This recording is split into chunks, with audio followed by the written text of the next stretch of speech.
Remarkable careers don't just happen. They're defined by a person's culture, global culture, and the culture.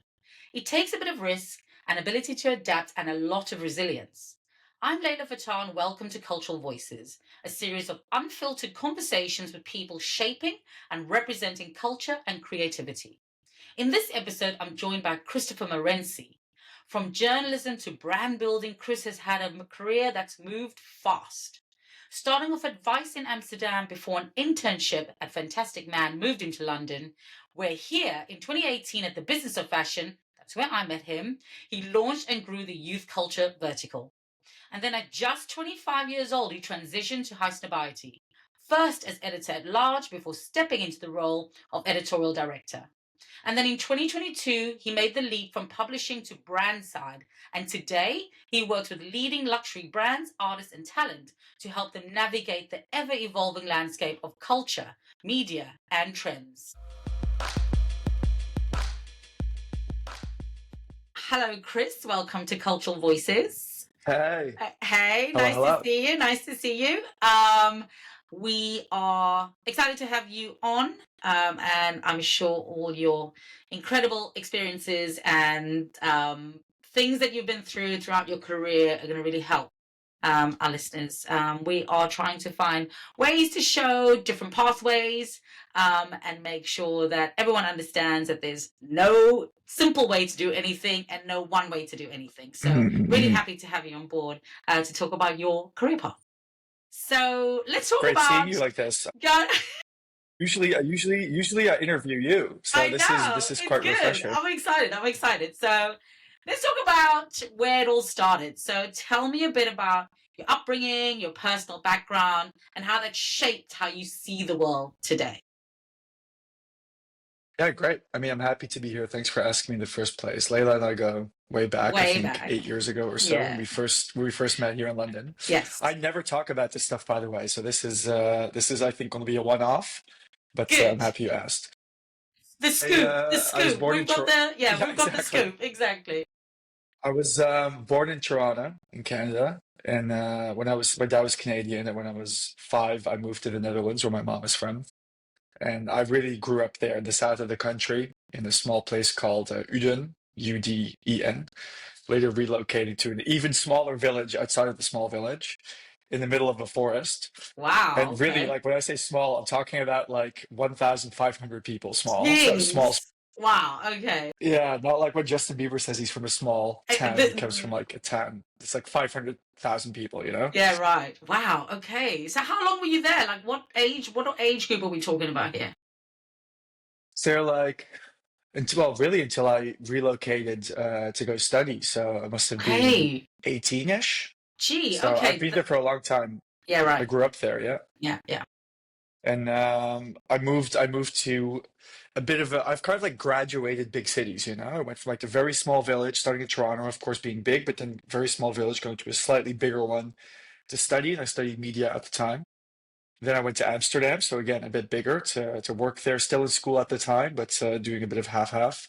And then relocating to London almost 10 years ago to work in the fashion industry. And I've been here ever since. And this is obviously quite a pivotal moment that we Yes. discussed, because Leila and I, we saw each other a few days ago at my leaving party, because I'm actually leaving London after 10 years to go to New York for a few months and then to move back to the native lands, to go back to Amazing. Amsterdam.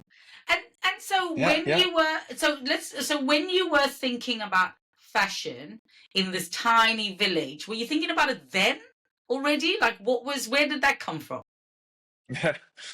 So I was always interested in just people's stories, and I Okay, always wanted yeah. to be a journalist. That was a big dream of mine, either a film director or a journalist. Very fascinated by people in general, and I think that came from my dad's side. My dad worked all over the world. He was home probably half of the year, a bit less. He worked everywhere from Dubai to Russia to Mexico to France to China for a long time. So he would be gone every 6 months. 6 months home, 6 months gone, 3 months home, 3 months Wow. gone, and even Yeah. longer.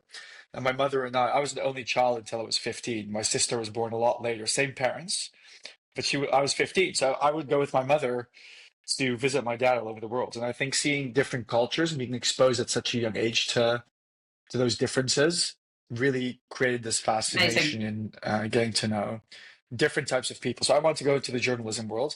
I don't know where it came from, but I was always fascinated in like the periphery of kind of good and bad taste, Hmm.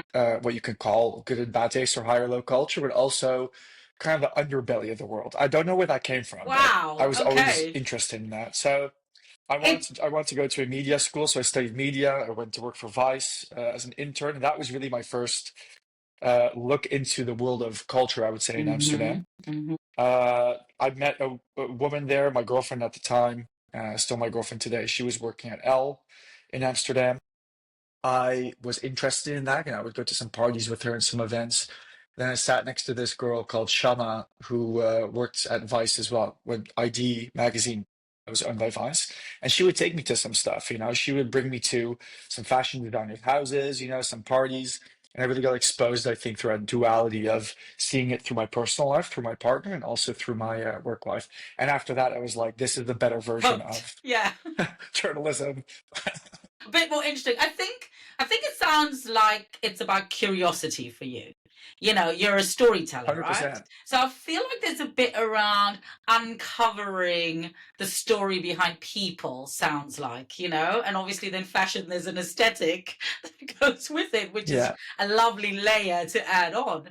But I'm not sure that you know, but you know, I worked with Vice when they came over to Europe. Actually, they were my client at Spin. So I know it really well. So quite an introduction into the underbelly, or maybe not, that sounds quite negative, but just those kind of stories that they were, What you don't you see know, in popular famous for. media. Yeah, Yeah. which you don't see in popular media. So I can see where those little threads were, I guess that curiosity was kind of fed quite interestingly. And I love that idea of layering that over with, you know, intersecting that with fashion as well. So that curiosity, I feel like, is something that I've always really enjoyed with you. You're quite, and I think that that works as well with Yeah. strategy, which and consulting, which you do as well. So I feel like that's the essence a little bit about where they come from, Yeah. and maybe it I mean, comes from that little 100%. village. Going, wonder what's out there. Wonder what's out there. You know? 100%. And Yeah. well, it's funny because my father being Canadian, I had family all over the world. So even before he started to work all over the world, my family was very scattered. So we had people throughout the Netherlands, we had people in the US, people in Canada, people in Greece. So it was very, very wide in terms of where my immediate family was, from my grandmother to my cousins, my aunts, my uncles, etc. So not being able to have that, I think, that traditional family setting and being very used to from a very, very young age to see people in their different settings Yes. and then visit them obviously in the summers, etc. That was a big thing. Now, also, I think I've always been an outsider. If I felt always like an outsider, you know, I spoke really badly Dutch when I moved to the Netherlands in the first couple of years. You know, when I was five, Yes. you From know, I was at the Toronto. moment a bit Yeah. of a from Yeah. Toronto. Yeah. I always had a bit of an accent. I would visit my family in Toronto, and obviously I wasn't Canadian You're either Canadian enough. from the Yeah. typical Yeah. respect. Yeah. And so So have you been I've always felt practicing? like it. Have you been Yeah, practicing your Dutch for when you get back? it's all over the place now. It's very strange. I'll email some people sometimes, and I find it very infantile. You know, people speak very in small words, like you know, cutesy words and this and Yes. that. So Yes. I find it very strange to email very Hilarious. professionally Hilarious. Yeah. with that kind of lingo. Cool. Well, I feel like, listen, at the end of the day, if you're exposed and in a way, exposed to different cultures from early on, you know, that's always for me super interesting. And it's also quite unusual when you come from such a tight community, which usually happens in smaller places. So in a way, that was a really good exposure for you from a very, very young age. So it must be cool to be traveling around the world, kind of like doing what you've always wanted. Have you always, you said you always wanted to do journalism, but you don't know what it is. And I feel like we talked about curiosity and the kind of this people storytelling, and it feels like that's just an output of that sort of inherent thing. So it must be awesome to be actually doing the thing. So tell us a bit about, Yeah. if there was a pivotal moment that you're like, okay, this is fundamentally shifting my perspective on what I want to be doing. So I've always wanted to do journalism, and now you're more fashion orientated. What was that moment of turn? Do you remember that? Was there something that went, Because I know you said it kind of crept up with Yeah, like Marni and a bit of this, but was there a yep, pivotal yep. moment that changed it for you and you were like, it's going to be fashion? Well, I think it kind of came at a period in my life where I need to make a decision about what side to go into. I was at Vice, and we had this great thing with my university where we can do two longer term internships Right. slash placements, which is still pretty rare, right? Because you really often have to find these placements outside of your curriculum, often after you graduate. Now we were able to create work experience for ourselves as part of that curriculum. Amazing. And Yeah. by the time that my Vice internship ended, I wanted to stay in Amsterdam. My school wasn't there. My school was in a place in the city in the south. But I Right. still had a year and a half left of my curriculum, right, of my school. So in my third year, and I still had obviously 4 years of that school. Now, I didn't want to go back to that smaller town. I wanted to stay in Amsterdam. My internship was finished. It was what it Right. was. I had to go back to school. So I was very much looking for, out of necessity, something that I can continue doing to be Yes. part of that world, Yeah. outside of just being a student again. And I wanted to try fashion. It was not necessarily easy to find a place that you can do part time as a young writer. Obviously you can freelance, but when you're so young into the business, that's nearly impossible. Yes. So I decided to go a bit more the fashion route, something that was a bit more lighter touch, didn't necessarily have to require too much writing, that Hmm. could simply just be assisting. And I found that place a fantastic man at the Independent magazine. Okay. Yes. Happened to be literally next to my house in Amsterdam, their office. It was just four people. There was a small London team as well, but it was very, very small in Amsterdam with great, great people. And I think they still really had that respect to journalism, less in the Hmm. news perspective, but very Yes. much in terms of writing features and profiles. And they just had such an intellectual tone that a lot of the glossy fashion magazines didn't have. They really saw it from a perspective of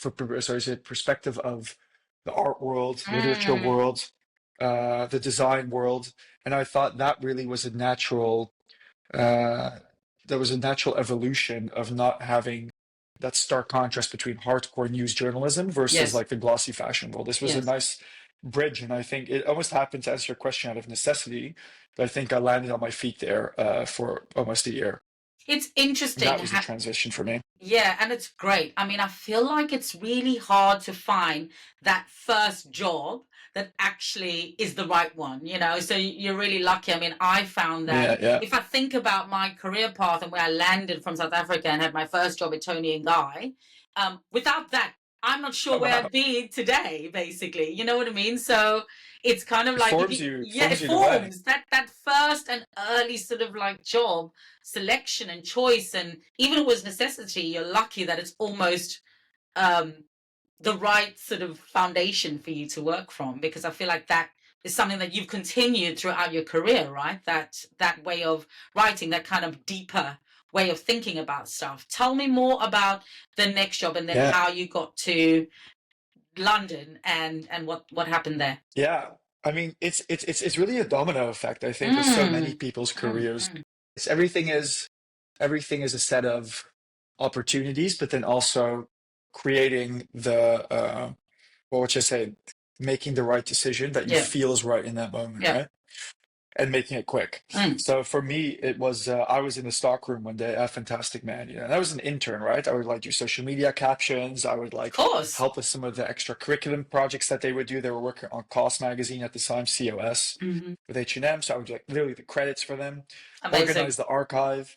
And one day when I was looking at all the old magazines in the Amsterdam office, I saw this good profile on the business of fashion. Wow. And this was on Imran. I never heard about that company. At this point, it must have been like 10 years old, something like Yeah. that. So Yeah. it was up and running. It was still in its infancy, but it was definitely becoming more of an industry voice Hmm. in a bigger way. And I just saw that and I was like, this is it. I feel like the way that Imran was speaking at the time, the founder, um, really spoke to me. I consider myself a creative person, but I Yes. never had the passion to be a stylist Yeah. or a Yeah. massive editor or something Yeah. like that. I always wanted to see it more from like the business perspective around how is this industry manufactured? How is this Yes. industry Yes. orchestrated? Mm. And I felt the way that Imran was speaking about his business, the business of fashion, his lens on journalism and the fashion industry, very much resonated with kind of where I was going with my career. I was interested in that journalism side. I was interesting slowly through Fantastic Man, that fashion side. And this seemed to me as the only viable next option. Sure. So I never liked plan Bs. So for me, it was, well, I need to do this. But they're obviously in London. So I cold emailed them at the time saying, again, I had to do my second placement in the last year of my university. Right. And I always think 10 steps ahead, you know? So I was already thinking, well, if I would get that, then I can graduate my school, then I can stay there and turn that internship Great. into a permanent Yeah. workspace. Yeah. Yeah. So, and then what happens after that, you know? And that's what then happened. I applied for the job. There were a few hundred applications I found out later. I was in my very small apartment in Amsterdam next to the red light district. That was like a Amazing. converted garage at the Yeah. time. And looking all dapper, you know, wanting to like Yeah. impress. Of I had to course. go over a few times to London, obviously, to meet them. They were very intense with that process at the time. Yes. And Yes. then I got it. And then it was a very natural next step to then say, well, we're moving to London. Amazing. And so that's where we met, actually, when you were a Hmm. business of fashion. Hmm. Um, Oh, so yeah.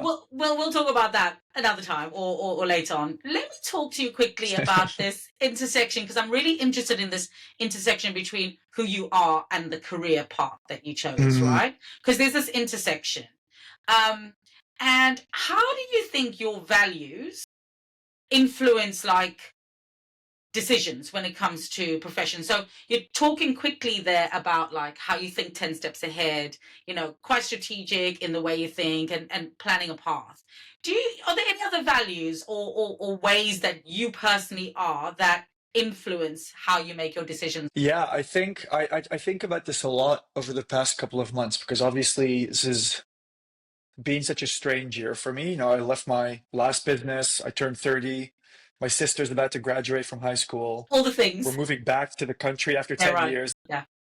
I started my new business, everything happens all at the same time, which I like. I like when change happens like all at once Yeah. as opposed to incremental. Yeah. So I've been thinking a lot about, you know, why I do what I do and why I feel the need to like overdo it at times and why Mm. I also kind of don't have that separation between life and personal life like Yes. yourself, like many Yes. people in our industry. Yeah. But for me it's around that curiosity that you mentioned. That's something that is just I can't detach that from my professional to my working life. So that's That's always a your core there. essence. That's your But then essence. Yeah. that's my essence, that Totally. curiosity. Yeah. And then I think also there's two pivotal things that happened to me in my life. So the first being my parents, and I think that's a very cliche answer, but it's true. Where my dad was very, very knowledgeable. He was very book smart. You know, he was an empath as well, but he was incredibly intellectual, very interested in different cultures. I think that led him through his path of creating a bit of globalness in his profession.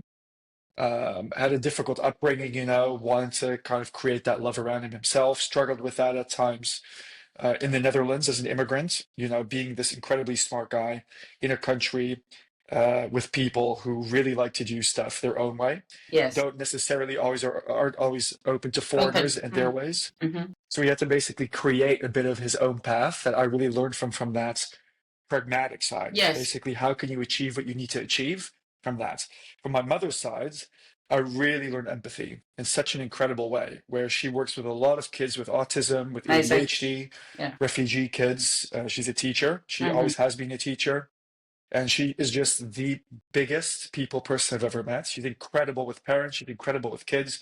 She truly changes people's lives, you know? Amazing. Yeah. So she's a typical mother, like you think about, you know, does your washing, you know, Yeah. helps you drop you off at Mm. places, says you can do anything. Mm. And I think that combination of being an outsider, seeing my dad being an outsider, Mm-hmm. feeling like an outsider myself, Mm-hmm. growing up in a Canadian family, but in a Dutch bubble at the same time, seeing my mother as well, not taking no for an answer with Yeah. anything. Yeah. I'm really the perfect mix, I would say, the good size of them at least, of the two of them. And I really think that shaped my career in a big way, in the sense where, of course, I was going to work with people in terms of Yes. journalism, right? Yeah. Because Yeah. that's what I get from my mom's side. Mm-hmm. The curiosity I get in a big way from my dad's side, and then putting action behind that, right? And creating that work ethic. Now, that was the first thing I think that I got from an early age that influenced my career. Yeah. The second big thing, and I don't speak about this ever, not even with some friends, but is this idea where kind of grief really formed my career, which is Okay. pretty funny because, Yeah. well, it's not funny, but It's it's not funny, funny but thinking back yeah. at it. Yeah. Yeah, how it basically shaped me, right? The morning of my first ever internship at Vice, Mm. my dad passed away. Wow. So this is Okay. when I was 19. I just moved to Amsterdam a week before. Yeah. So the morning of the first day that you started. Yeah. Yes. Wow. Yeah, yeah, Okay. yeah. I moved That's to huge. Amsterdam the week before. And it was a really pivotal moment. He had cancer and he was ill for nearly a year. It was very aggressive. It was very traumatic from the aspect where he was somebody who didn't want to die. Some people are ready for it and he wasn't. So he, with his intellect, obviously tried to search for every avenue, whether that Mm. was the traditional Yeah. medicine, whether that was alternative medicine, Yeah. whether that was religion, even though he Yeah. wasn't a very religious Yeah. person, Yeah. different religions. And I think he was just trying to find some peace with what was going to happen to him and also peace that we would be okay. And I And had a you young were sister at there, the time. She's now 16. and you were there, Yeah. I was in the living whole there the process. whole time. Yeah. Okay. That's huge. Yeah. Yeah, I moved back home from where I was working, where I was living as a student. So I was in university then. But my university was in my third year out of the four, and I moved back for that year in my home where I grew up Yes. to be closer, to help Yeah. out, etc. Even though it was still in university. But at one point, you have to move on with your You life. do. So I moved. I moved to Amsterdam, and ironically, not ironically, he passed away literally 2 hours before my first ever real life job experience. And I think that was such a Phew. pivotal moment for me because Yeah. it was relief in the biggest sense Mm-hmm. where he was in so much pain, the Yeah. family was in pain, Yeah. we knew it was inevitable, it was going Yeah. to happen. Mm. And this was really him being out of that misery, us being able to close a chapter, or start being able to close a chapter, and having such a stark contrast of the next phase of your life being so imminent But was imminent actually something that did me really well. imminent within 2 hours. Not even imminent. In a Well, couple. it's it's pretty crazy. You're like in the office. No, Wow. Okay. I went to work and I went to the office. I remember being at the coffee machine and this other colleague was coming up to me asking me, "How was your first day? Do you like it? Have you met everyone?" And I was like, "Oh yeah, my dad passed away at 7, but I'm really excited to be here." And they were like, "Oh my God, this guy is crazy." He'll fit right in. So he'll fit right in. Wow. Okay. He basically went to my bigger boss and basically said, "I think you need to take this new like intern Chris aside a bit." And they told me like, "You should go home." And I said, "And do what?" Like this Yeah. is like for me because I grieved a lot in For the that period that year he was ill. before. Yes. So Yeah. Yeah. yes, throughout the whole process, it wasn't. We knew he was going to pass away. There was a lot of time to think about how I would feel after that, and you can never prepare for these things. No. But it was very straight. I never felt that I really had to grieve as deeply. And some people might say you jumped and did the right thing, you didn't deal with that, but that wasn't the case. I grieved in that year before, and I feel like I've met people over the past 10, 12 years who really have resonated with that as well. And it's a personal thing, right? It's totally a personal thing, and I think everyone grieves differently, and it's not anyone's business, to be honest. So all power to you. You don't Yeah. have to justify yourself to anyone. But I feel like this is something that actually builds resilience. Okay, so we want to talk about resilience, and Yes. and and and, I- Yes. and let me know if you feel like that challenge shape that for you, in terms of resilience, Yeah. for what you need to do, because that's quite a powerful thing to be able to do, and especially at such a young age, new to the big smoke, quite a thing. How do you think that prepared you to lead or think differently, or did it at all, in terms of, as you said, your career is sort of formed, I guess, in grief? Like, how is that s- manifested itself, in the way you do things now? Yeah, I mean, for me, it was very much around new beginnings in a way, Okay. where obviously in that moment specifically, but also around coming to London after, that was probably, what was it, maybe like a year and a half after that Often. happened. Yep. Coming to London, starting from the bottom again, I literally came and Bonnie, my partner, said this in her speech a few days ago where you were as well, when we did our leaving party with some friends. We literally came to London, like in the pissing rain with 6 big suitcases, got off the wrong stop off the bus literally, had to walk 2 kilometers at like 11 o'clock at night I with a hear you. pouch of some like Yeah. some money, and then hope somebody would open that door, which luckily they did. So it's really starting from scratch. Right. We didn't know one person here. We didn't know anything about the city. We'd only visited a few times at that time. But for me, it was around new beginnings in the sense where it was like, now I can start again and almost build my future in a completely new way, without any strings attached. And I think that was scary, but it was also very liberating. Mm. You had to fall back on yourself and trust your partner and trust the people that you did have. You have to make new friends from scratch. You have to create your career from scratch. You don't have any family to back you up when you're there. Mhm. You don't know the culture as much as I obviously do now. Yes. So I'd never been afraid of starting over, even in the phase I'm about to go into now. You keep the best sides of your past, but I've never been afraid of evolving. That's never been something that I've never had. And I think it goes back to feeling an outsider in that small town where I grew up, Yes. being different, being a foreigner in that respect, not always being appreciated or valued, being bullied at times when it came to that because you're a bit different. Is you have to evolve. You have to reinvent and reinvent and reinvent and keep having that self-belief that there are people out there that will resonate with your vision and also will resonate with just you as a human being. And I think that that's what That built up resilience resilience, I building, think. yeah, yeah, totally. So I feel like actually you're right, that resilience building from early on probably set you in good stead for, um, the event of your dad passing, but also coming in. I'm a bit like you as well. I kind of thrive a bit in chaos, Yeah, I'm not yeah, scared yeah, as well to reinvent. And I think that happens when you don't have a plan B and you're a bit of an outsider as well. You just like, roll over and move on and learn from what you need and take that and move forward. So I think we're quite similar in that way, and I appreciate that as well. Tell me something about, do you think that these lived experiences have given you a bit of an advantage, or an insight into kind of being able to solve problems or create opportunities for yourself and others? absolutely, Yeah, absolutely. yeah, But it certainly does not feel like that in the beginning when you start off and you feel sure. very disadvantaged and you Mm, feel like you need to continuously start over. You feel like some people have a bigger support network, whether it's from their friends or their family or even their financial background.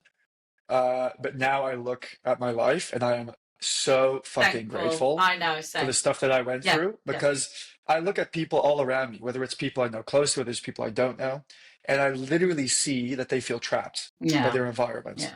Whether that's their families, whether that's the place that they live, whether it's only having one specific experience about what it is to live in a specific city or live a specific life.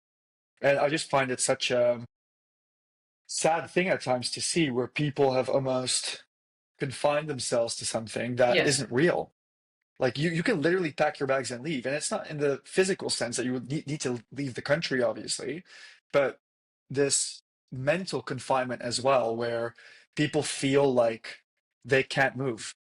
And I find that when I get confronted with that, it shows a bit of a mirror to myself to see, wow, like I don't have that pressure of staying in one place, both mentally and physically, and I also don't feel the pressure from the outside to remain the person that people want me to be.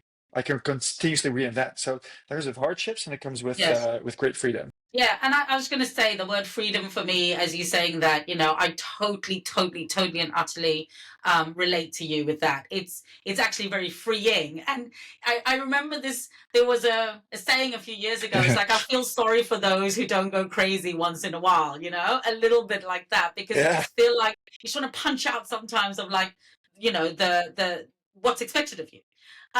So let's talk about that. Like, can you share an example where this personal perspective that you have on life, on work, has led through an unexpected success or like a breakthrough? Is there anything that you're like, because of that, in spite of that, this is what's happened? Tell me. I mean, that's another picture I think I shared, something that says like, if you can learn to attach, you can learn to Yeah. detach, right? Yeah. And that's really what I'm speaking about here. A big pivotal moment in my career specifically was when I moved from journalism into the more consulting, strategy, advisory work. And I get this question all the time from people my age, people a bit younger than me. How did you make that move? I got Yes. literally people asking me like almost on a monthly, if not weekly basis, how can I also do that? And again, I never felt confined to just be doing just One journalism or thing. doing just Yeah. fashion. Yeah. So when people basically, when brands came to me in the beginning and said, "Oh, can you help us out with this?" I never saw it as, "Oh, well, I can't do that. I'm not a formally trained consultant, or I don't necessarily have the skills to be a strategist because I wasn't trained like this.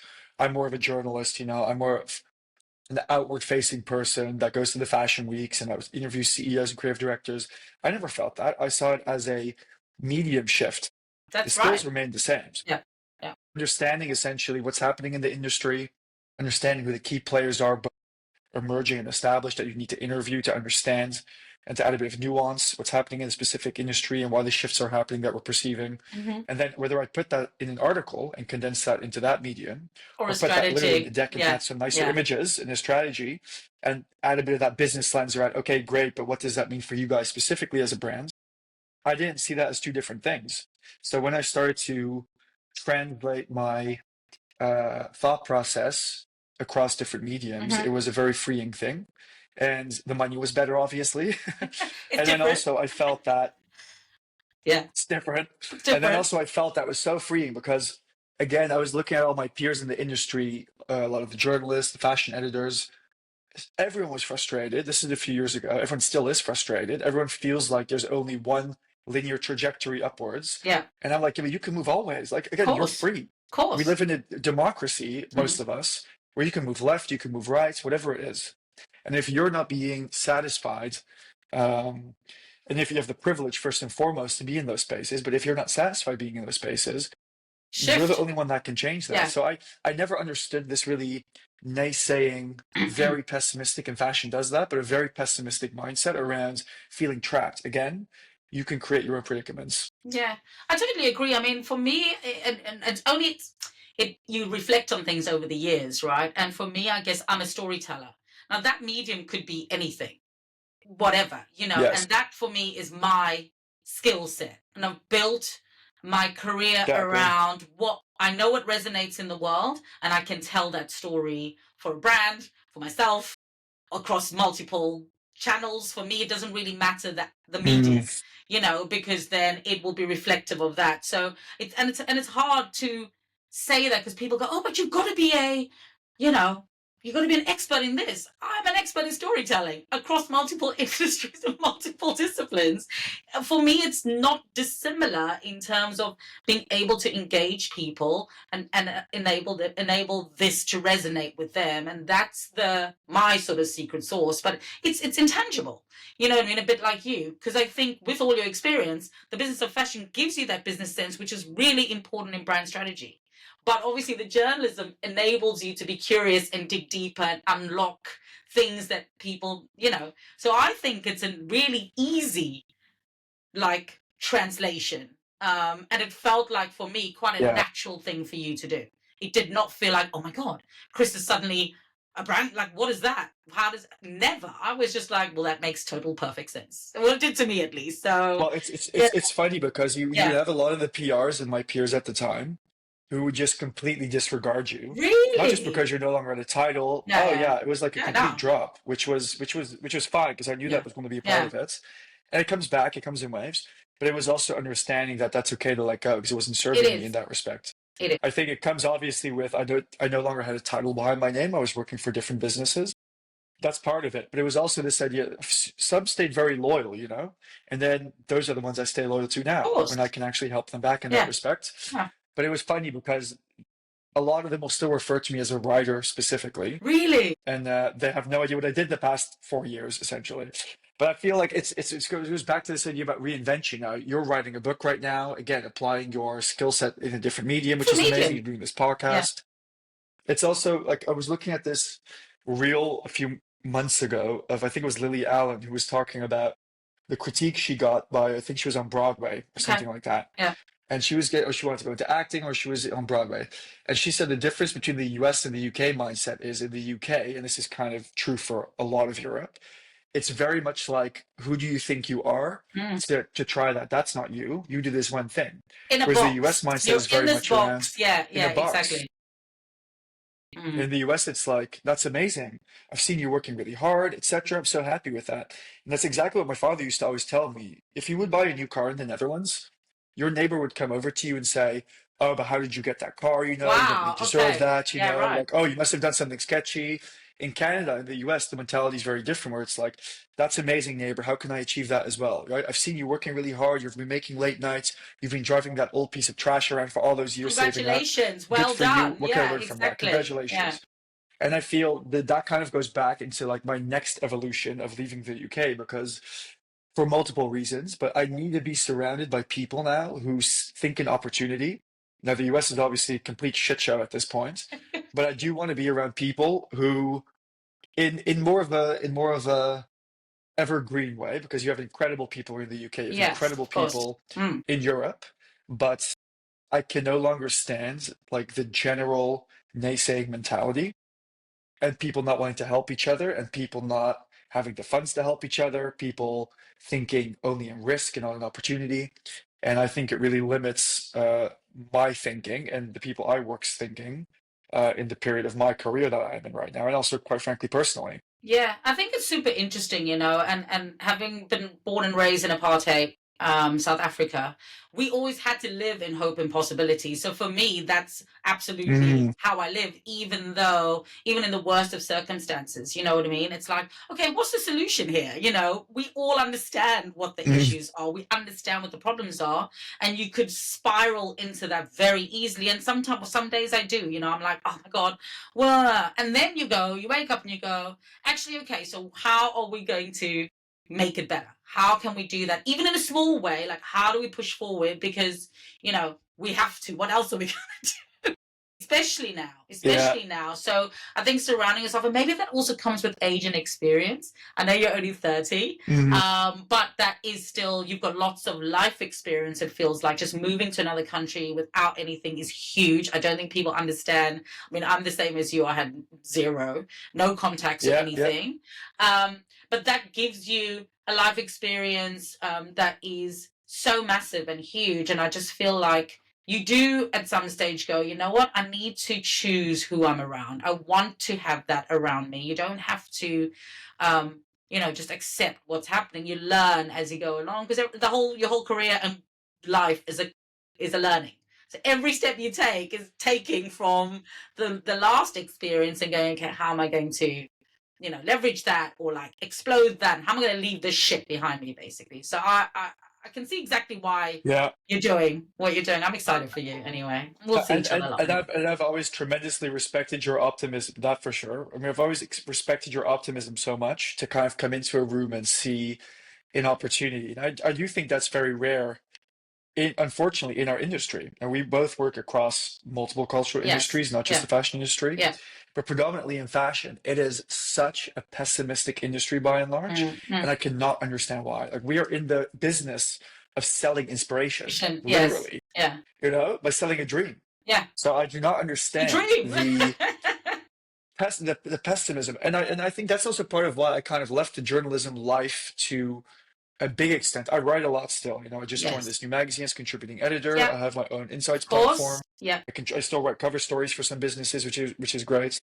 I have a lot of journalist friends, but to see people complain about Fashion Week and be acting as if that's a struggle, while they're so privileged being in It, that room, so many it's people would tough. dream to have an opportunity like that. Yeah. It's tough. It is that kind of energy, I think, permeates across a lot of our industry. It is incredibly spoiled, and that's just not how I grew up. So I can be with those kinds of Of people because course. I know how to act around Yeah. them. I think the older you get, as you said, with experience, I choose to limit the amount of Yes. time That's it. I'm around that kind of mentality. That's it. That's it.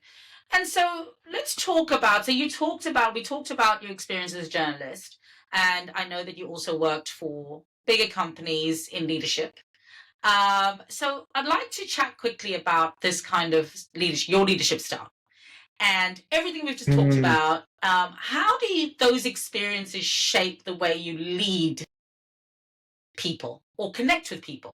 yeah, I mean, I think the first bigger leadership role I was in was when I moved from the business of fashion to High Snobiety. I Yeah. was the editorial director there Yeah. for a number of years. And this was during a few pivotal moments. This was during COVID. This was during us wanting to pivot from just being another streetwear publication to one that really was rooted in authority, almost like a business of fashion, in order to differentiate ourselves, both for advertisers but also for the reader. Differentiate ourselves from the complexes, the hype piece, the IDs, the days, etc. And also, as a third point, was the George Floyd uh, awful situation happened in the Black Lives Matter movement. As a company that was built off of Black culture, literally street culture, rap culture, sneaker culture, we had a role to play as a media company, or at least not being silent. So those were three big moments where myself and also other leaders in the business really need to step up from a business perspective, from a ethical perspective, and then also, from a team perspective of Yes. COVID, obviously being Yeah. a leader more on the behind the scenes side. And my leadership style was always rooted in that empathy, but Yeah. also in very quick decision making. I Yeah. think my mom and my dad, I think about, really that human level. Let's eliminate the work element from this and really like how are people feeling, what is the right thing to do, at Definitely. least from my perspective. Yep. And listen to other voices as well to really understand what the right decision is to your best ability. But then secondly, that pragmatic side for my dad is to make decisions quick. For people to really feel like there is somebody who is looking out for them and also somebody who is in charge and Yeah. has their backs, Yeah. Yeah. And I've always prided myself later in my career, after I left High Notoriety, to go to bigger fashion groups, to go to my own companies, to work with big clients and their C-suite on the luxury side, is to be very decisive, but always Yes. act from a very human side. So Yeah. even when I'm in the room, for instance, I'll crack a joke if there's obviously, Sure. I feel like there's an opportunity to do Yeah. that, but really try to connect from that human side. Yes. Tell me about your mom. Yeah, of course. That's not always necessarily the case, but Yeah. I'm genuinely curious. For me, it's the Some can say curiosity. that's a sales tactic, No. but I want to understand who you are as a person, because I don't see them as just my client. I see them agree. as we're clocking out at No. 7 p.m. later, and we might do a dinner with my clients, and we need to be having different conversations than just talking about the business.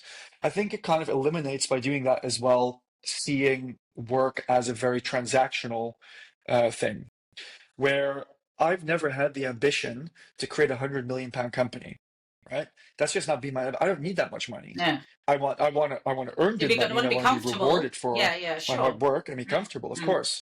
And I want to make the people around me comfortable, who work hard to get me to a place, and I get them to a place, vice versa. But I never had that ambition. So I think my end goal was always very different than some others that I've worked with in the past, where the end goal was to do something like this. My driving force has always been make this industry a bit better in terms of a bit more positivity, hopefully. Yes.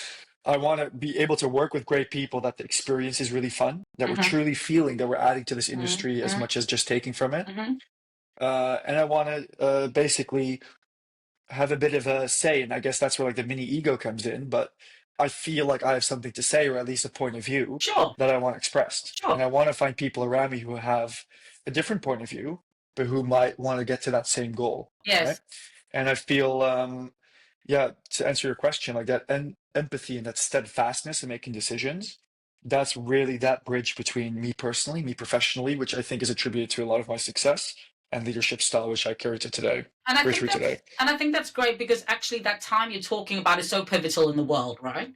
The time that you were there. I remember when you commissioned me to write the piece on what brands could do about being anti-racist, which is still one of my proudest pieces as a non-writer.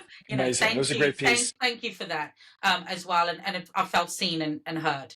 And I think, interestingly, being empathetic, but also in the most uncertain of times, when we were all like, oh my God, everything stopped, to be decisive at the same time, I think was actually the right combination of skills that were needed to get through, because a lot of the time there was either too much of empathy and not enough decision making, or too non-empathy and performative stuff. So I think that's where that came around, and I really gravitated towards you in that time, because I felt like I could feel and see that, even though I've never told you that before, but that felt quite obvious to someone from the outside looking in as well. So I think you did a great job there, and I feel like we talk constantly about empathy. Yeah, go ahead.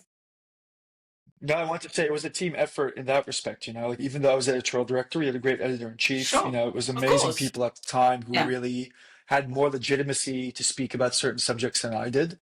We had just a great team from a leadership perspective and not a great team from a leadership perspective. There was a bit of like a few different camps in my honest opinion. And, when I was thinking about people there, people like Sonia at the time who was heading up all the audiovisual stuff and speaking about podcasts, people like Noah Thomas, people like Madrell Stinney, people like Dre, who was at Team Race after that, people like Gian DeLeon, who's now at Nordstrom, a real core team of people who were, I want to say like fight the good fight, but Yeah. really wanted Gave a to do what shit. was just Yeah. fair on a very Yeah. human level. Yeah. Yeah. When it was COVID and people were struggling Yeah. about, we had layoffs, Of course. and obviously what was happening with the Black Lives Matter Yeah. movement, and feeling that we needed to really create a big voice in the industry, and cover different types of stories, pass the mic to different types of Yes. people, put the commercial side of the business on a back burner from a perspective where that was not always the most important thing. That's, I think, where a bit of the clash came at times, which I Of very course. much didn't appreciate, to be honest. But then also, I understand, obviously, the license you stay on, but yeah. And then also just from a perspective of like, how can we also get innovative in terms of how can we think of new stuff? And we did some of our best work because of that period. Yeah, of We created course. the Not in Paris series that is now like a globally very Not in successful series everywhere. financially and also Yeah. as a brand building Yes. thing. Not in Yeah. everywhere, not in Milan, not in Not Amsterdam. in London. So Tom Bettridge and I created that with the rest of the team. Right. Tom Bettridge, who's now at ID Magazine, Yes. who's great. We created that at the time. So a lot of innovation comes, I think, from those moments as well. And I think this is when you also need to act quick. So that's maybe like the third pillar. It's like empathy, it's quick decision making, being pragmatic, but it's also agility. Yeah. Agility. Act. Exactly. That's good, because I think sometimes people can sit and kind of strategize all day long, and then you're like, it's all fine when it's sitting on a deck, but let's bring it to life, and do it well. And that Exactly. sometimes I get frustrated because I'm like, I can give you the strategy, but I also need to do the implementation, because sometimes these things don't match as well. That's another story. Yeah. I love this idea of this role of empathy, because I feel like going forward, leadership needs that as a really, really core part of business going forward, I hope. So I talk about that quite a lot in the book. How do you, using that, then leverage other people's unique perspectives? You talked about diverse perspectives. That's quite hard to do and bring into businesses. I talk to people all day long about what I did when I was in corporate and how I brought that different perspective in. And it's tough, it's not easy. How, as a leader, would you foster that? How do you sort of like make sure that is appreciated, accepted? Any stories that you can think of that come to mind around that?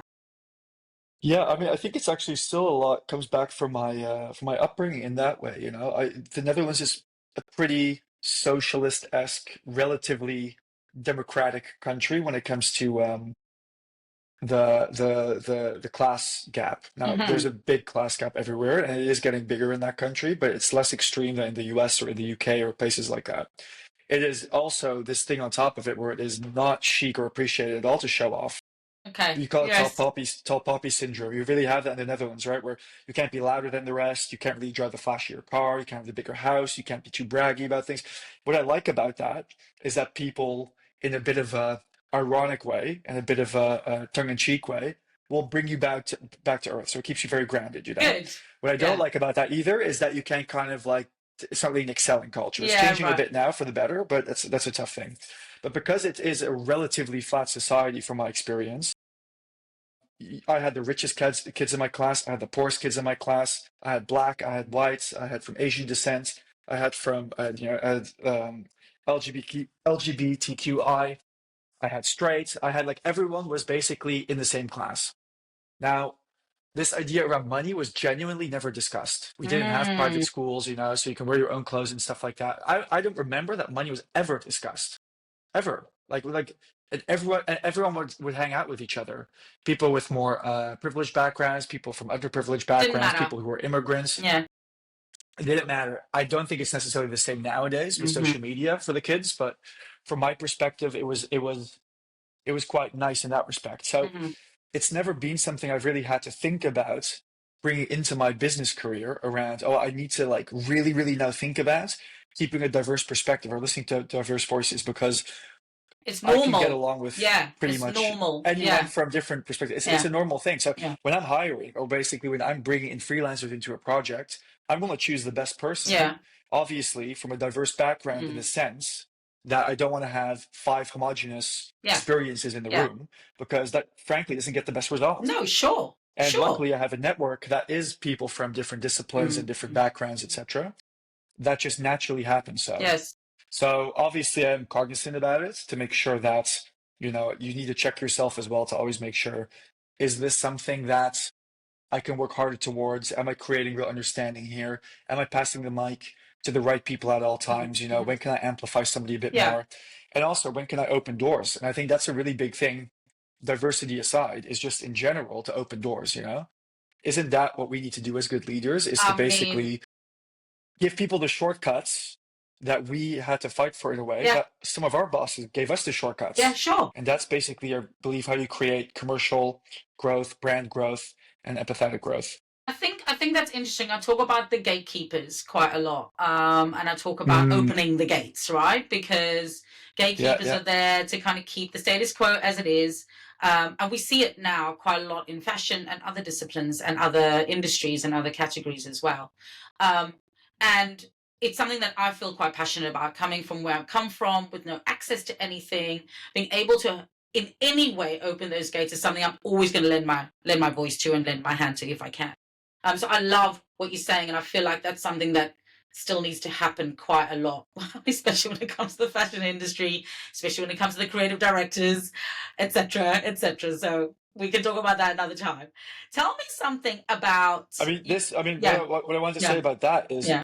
my favorite piece I've ever commissioned of all time was at Heist and Body, and it was for Eugene Rapkin, amazing Yes, writer amazing. and founder behind Yeah. Style Zeitgeist platform. And I had this idea because I read this old article, this famous article by Anthony Bourdain, the chef, Mm. in this 1999 issue of the New Yorker called "Don't Eat Before Reading This," and it was just the most perfect piece Really, of I'm gonna check it out. short-term journalism that I've ever left. It was incredible. He basically in very little words conveyed a real feeling about what it was to be a chef in the 90s in New York. Wow. And I was thinking about what if we did that from a fashion perspective and we basically opened the gates a bit and showcased people what it was really like to work in the fashion industry. So him and I worked very closely on that piece, inspired by that piece. And he says something to your point that I want to just quickly read to your point about gatekeepers. He says, fashion keeps its grip on its hierarchy as tightly as an aristocracy that knows its hegemony is temporary. The industry's economic and cultural impact is vast, but behind its forward-looking veneer is an essentially conservative industry, slow to change, often paying lip service while doing its best to maintain the status quo. I Wow. mean, that's Done. exactly what this industry So, is. I mean, and when was that written? I was 2021, and the article for whoever's listening to this wants to read it is called "Read This Before You Decide to Work in Fashion." Amazing, because I feel like 2021, that happened before, it's still happening now. I'm just going to leave it there, but Yeah, let's yeah, talk yeah, again. Let's talk again another 10 years and still see what's still relevant by then. And we'll yeah, chat again then. yeah, yeah. How do you balance sort of your sort of personal inspiration, style, value system with trends and client demands? How do you Mm. make sure that you're keeping yourself and these things that are important to you, as demands for clients might not want to do that? How do you navigate that? Yeah, but you it goes back to the curiosity. You genuinely need to be curious as a You person. do. Like I will I'll go to these deep rabbit holes. I have this really geeky thing, but apparently not so niche because there's millions of other followers of people. Like I like watching, this is really stupid, but I like watching movies in like I like watching long form movies, but I also like this YouTube channel that basically summarizes a movie in 10 minutes because I like the information quick. Yes, I like amazing. reading Wikipedia pages. I Fast will go hit. super deep Yeah, into yeah. Wikipedia pages. Give me a fast hit. Like I could read a name or a reference, or I could be at an exhibition and see something. I don't know, want to know everything about that. I think Yes. it might be like I haven't been diagnosed, but it might be a bit of my ADHD, my ADD. Then I also think around just wanting to know something in depth across different cultures, cultural disciplines, I should say.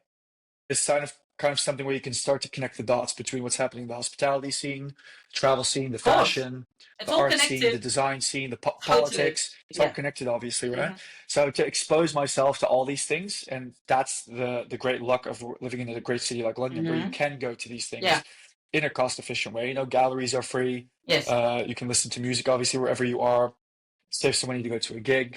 The best food is not the most expensive food in London. You can meet people from all diverse backgrounds. I mean, that's been an incredible thing to really exercise that curiosity muscle. Then I think when it comes to putting that into action, that newsletter that I started a few years ago and still have today, and we've Yes. changed it a bit. And just with journalism in general, is I'm now forced to make sense of it, or at least to Yeah. kind of put it into words that Yeah. others could understand it. So this really comes back to my natural curiosity around I want to know what's happening. I'll do the research and I'll go really deep and I'll speak to the key players and Hmm. read all the reports and Hmm. read the Hmm. articles to kind of have all the cards on the table and then start to connect the dots and summarize it for somebody who might not have that same Mm. experience as I had or the time invested in it. How do we, again, distill it down to something that's like bite sized? Hmm. It keeps me up to date and clients love that because now I've done a mini deep dive into Yes. something Yeah. that they don't have time to do first and foremost, might not have the exposure to because they don't live in specific cities or Sure. whatever it is. Yeah. I now can serve it on a silver platter and then connect it to what they're working on internally to make Mm. sure, okay, what do we now learn from this and do it for you? Yeah. So this whole dialogue between research, curiosity in my personal life, distilling that down into words from my journalism side, then basically translating that into business strategy. That's really been my USP over many years Yes. and speaks a lot to me, to my personal interests and professional ones. Hmm. And that's becoming a bigger part of the pie now. When you look at what strategists are doing, a lot more are getting into writing, a lot more are starting Substacks, launching podcasts, doing Instagram reels. Hmm. I wrote about this on my newsletter the other day. I kind of called it something like I can't even remember my own pieces. I called it the thought leader gold rush. You Yeah. know, how Right. it is almost Yes. like that industry is Yes. now saturating. Yes. But it was interesting, and it was the best performing piece that we've done so far. And I think it's a very natural progression to kind of think like that if you want to be in this industry. Be Yeah. naturally curious, you know? You have to. Speak And to I people. speak to people. And I feel like you're right. I think sometimes, especially when it comes to like cultural stuff, clients and especially big brands don't understand the nuance and context behind things, right? So they might have an idea about something on a very surface level. So that ability to deep dive into something and then sort of translate it into an easy to understand format, whatever that might be, is really, really, really important for them. I mean, we call it this, we do this similar here as well. And it's this cultural intelligence that, as you've been saying, you kind of been doing for a long time, you know what I mean? But it's more than just consumer insights, it's cultural Yeah, yeah, nuance yeah. and context and what that Well, means for you need to be behavior. part of it. Yeah, you have to. Yeah. Like, it's The really, difference really is you need to be hard. part of it. Yeah, Like that's you it. can't. This is what frustrates me with so Yeah, many yeah. journalists and so many strategists as well nowadays and consultants, where they will write about it from a very McKinsey, They BCG-esque read lens, about it. Yeah. where they're advising multi-billion-dollar companies. They read Yes. about it. Multi-billion-dollar companies are being 100%. advised without them ever having worked often in a different company than this It's consulting so company. And you're weird. seeing this on a micro scale Yeah. now Yeah. with a lot of freelancers and with a lot of like small strategists and journalists who will observe something, make create a result out of that. But you weren't there. No, You didn't go to the Supreme store. So I think it's you really need just, to be a it's, big part of it. Like you need to yeah, go to the concerts. You need to you try the do. food. You need to speak to people from all walks of life. You need to read the blogs. You need to have a natural curiosity for image. You need to be able to hold a conversation. Yeah. I mean, Yeah. like that's like number one. Yeah. You know, be curious enough as well to like leave your bubble and to explore what else is out there, whether that's a creative bubble, whether that's literally your personal bubble. Yes. Yes. And I think there's a lot of people, unfortunately, in the fashion industry who come from a very homogenous bubble, who have the same life experiences or similar life experiences, and that's what you then get. You get a lot of the same results. That's why you're seeing a lot of the same kind of articles. People don't think about it in an innovative way because they don't see in a different way And than it's each funny. other. It's funny because it's not different in other industries. You have the same kind of True. like True. perspective over and over again. And then you get to going, okay, we're looking for different perspectives. But that's also hard for people to kind of import into the status quo, and that's why we need to open these gates a bit more and make that the sort of norm, as opposed to that being something that's new and innovative and interesting. That's just the norm and should be, I feel like. Yeah. So it can be a bit frustrating, to be honest. And I think we've seen it over and over again, how successful things are when those different perspectives are pulled in to be able, Yes. to grow as a business and to grow in different ways and unexpected ways that you never thought were possible. And I feel like there should be just more of that want and need. But yeah, we live in hope and possibility, and we try No, our best to push things forward. I, But yeah, I completely agree. I think it's also like doing by example and showing by yeah, example, yeah, right? People exactly. like yourself and hopefully Yeah, myself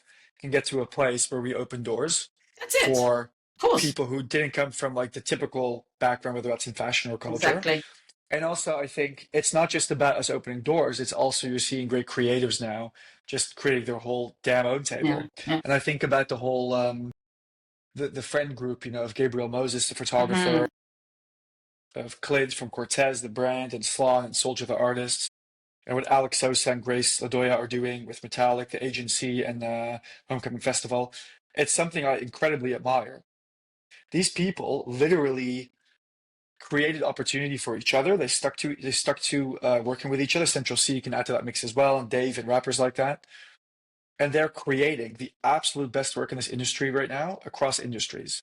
Now, they're not waiting for the seal of approval from No, the traditional media yeah. or from the traditional Mm. gatekeepers because they're very successful by themselves. And I also think there is a bit of a shift happening now where that old guard that you spoke about, those traditional gatekeepers, they look very fucking old school all of a sudden They over do. the past 2 years. They do. Because you get somebody like a Gabriel Moses or Mm. somebody like a Slan or a Soldier or an Alex Sosa, and they're going to show you how it's really done and how to Yeah. connect with culture without your help because And they have the it's chance to it now, right? Yeah, and it's interesting because actually I'm Gen X. And Gen X, that's how Yeah, yeah, everything was created. Skateboarding culture was created that way. Hip hop was, yeah, yeah. rave culture. The That's OGs. exactly how it was created. It was community and it was collaboration and it wasn't waiting for anyone because we had no other fallback plan to be able to do things. So I recognize that and I love it, by the way. I'm all for championing. I know Alex a long, long time, and Grace as well. But Yes. I love to see it. I love to see it. And I think it's great. But I feel like I, I, that is I something that love I'm the excited anarchy about. Yeah. spirit. Yeah. That's I great. fucking love that anarchy Yeah. spirit, Yeah. you know? Yeah. It's the Yeah. same thing what I was saying earlier, like why I want to work for Vice is because I think I was such an Absolutely. outsider. Yeah. The only way Absolutely. to kind of get in or even not even get in, kind of create my own table was kind of I'll fucking show them, you know? And it should never be something out of spite or vengeance. No. It should always be a driving force. But I never felt that I couldn't show them No. because they're not doing those ideas. I mean, Yeah. between, or not between us on a podcast, I guess, but how I Yeah. basically got into Vice Yeah. is because I was studying media at the time in university. And I was like, well, I need to give them something that's going to showcase their thinking, but also kind of my lens. And I met this guy on an open call we did, and he was a guy with a disability, a gay guy with a disability, and he wanted to lose his virginity. Literally, he was open. He told himself he wanted to genuinely lose his virginity via Wow. a prostitution service who would cater to him because he also wanted to feel that relief. Yes. I covered that story, obviously, to the best and the most respectful ability, Of and it course. was never seen in the end, only by Vice, and that got me my job. So it was also this idea around how can you tell real stories that some people might look away from, that have just as much right as being told as other stories, Of course. and also find the people. In this case, it was Vice at the time in their good era, that share that same worldview. And I think that's kind of what a lot of the guys that I just mentioned, and Grace as well, what they're doing with each other, where they're really seeing we share the same worldview. We're going to have a bit of a fuck you attitude, and we're not going to wait for the rest to accept us because we don't want to be accepted by those people. And I think that's been a big mindset shift over the past couple of years, where they're no longer waiting to be accepted in the traditional No. system. And I And it think it's pisses me off, to be honest, because I look at companies like Clint with Cortez, who's doing incredibly well financially. I look at companies like Cole Buxton, like mm, UVU, mm, even mm, Gymshark, mm-hmm. and they're not waiting to be accepted, which is great. They're earning a shit ton of money. They're Yes. creating culture. I love it. Mm, of Speaking to real people as well, not just like to a course. specific subset of Yeah. luxury customers. Really rooted in something real, whether that's art culture, whether that's running Mm, culture. mm. But what pisses me off then is how then the hegemony, so to say, really looks down in a big way at, oh, that is not at the same level as a young designer that's come through CSM or a different Hmm. culture. And that kind of elitism in the UK is so prevalent, especially when it comes to the creative industries. It's interesting how you say that, because I think anyone who is trying to carve their own path almost is not really worrying about that. It's the people whose path is being carved that's worrying about it. You know what I'm trying Yeah, to say? And I feel yeah, like, in a yeah, yeah, way, let them worry about it. You know what I mean? It's kind of like, yeah. the people We'll doing show the them, you know? thing are not, don't even think about it. So I think that's okay. And but then it comes to that whole idea of what are you doing? You're looking forward, and you are, pushing things forward, or you're worrying about what everyone else is doing. And that's the difference between a culture-led point of view and a category Mm, competition point of view. And that's not different mm, for mm, brands. mm, And I talk about that a lot in my book. If you want to be a brand that's culturally mm. relevant and culture-led, you're not looking at the competition around you. You're doing this new thing, or you're I like forging that. something forward. Whereas competitive brands, category leadership, have to compete on price, and they have to compete on distribution. Interesting. If you Interesting. I transcend like that. that to culture led, you're driving the whole thing.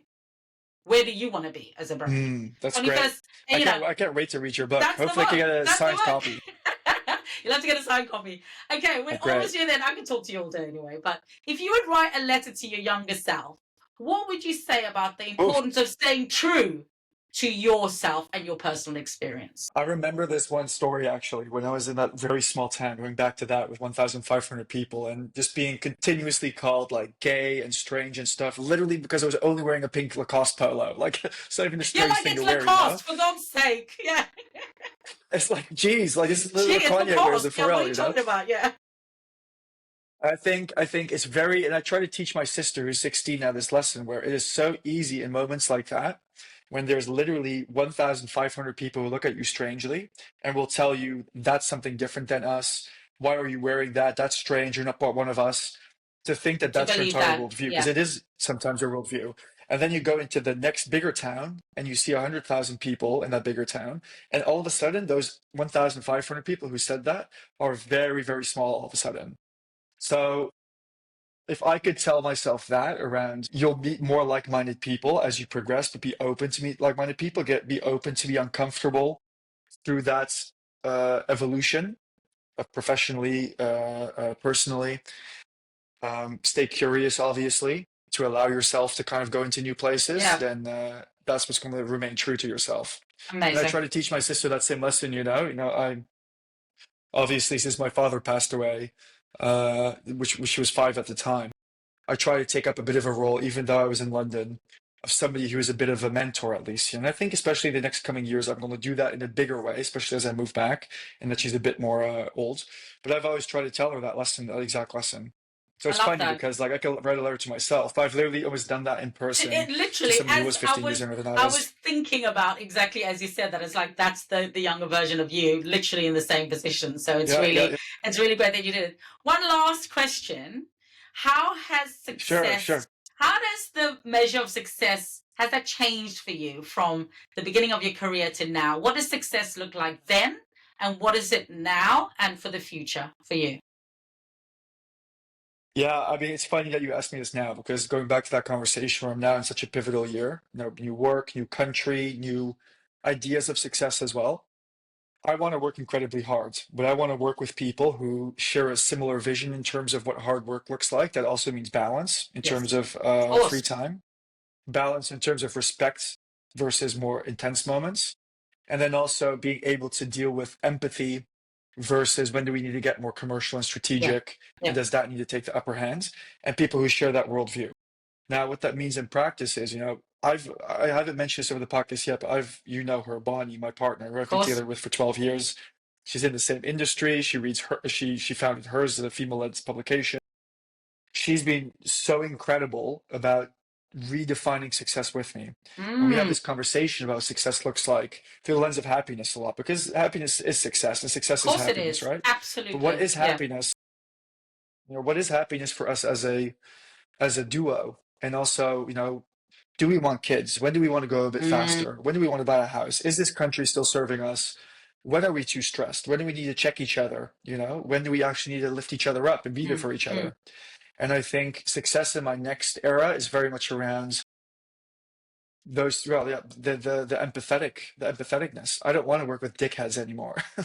you know, and it's easier said than done because you can never really control it. But Yeah. it needs to be, the hard work needs to be worthwhile. That Yes. you need to get things back. Yeah. If you're not getting money back for it, Something then at least else. that incredible Yeah. hard work, when you're Yeah. giving up relationships and Yeah. you're giving up free time and you're giving up all these things, it needs to be fun, right? So I think that's kind of what I'm looking for in the next phase, and that's also my lens and my filter for the next 5 to 10 years is this fun, or is this serving me in a way that is earning me money, but also is doing it with great people while we're earning money together? And how can we make each other earn money, you know? I So love that's that. that. That's that thing. I don't think there'll ever be a balance in my life No. necessarily. I don't think you have that either. Yeah. It's always like we kind of live for the job, but find people who make that ride very joyous and make that ride inspirational and that lift you up. You know, it's that simple. That's a great ending. And when I speak to Bonnie, I'm going to ask her, so you better brief her before that. It's Oh yeah. the Oh same yeah. measure of success. Tell her. We'll come back afterwards. Chris, But Steve, she says the same thing. I know. It's going to be like that competition where they go, do you know what your partner likes? Whatever it's Yeah. called. Listen, Yeah. fantastic to chat to you as always. We'll be seeing each other really soon.